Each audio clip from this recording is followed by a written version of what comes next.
მაქვს ერთი ფოტო. ცნობილი ძალიან. კი.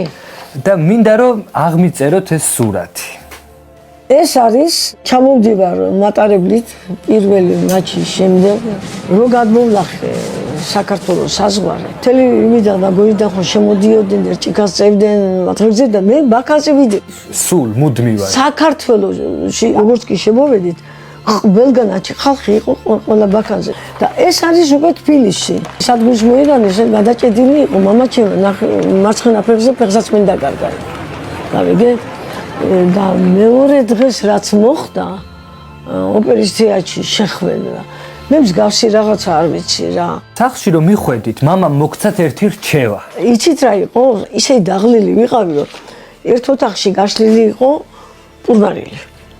მე უთხარი არც პურმარილი მინდა, არც არაფერი შევდივარი. კიდევ რა კიდათ ის გააკეთეთ მეთქი და მამაჩემ დედაჩემ იყვნენ ძალიან წყნარია და მაგათი ხმარ გავგი არ არის აბსოლუტურად რა.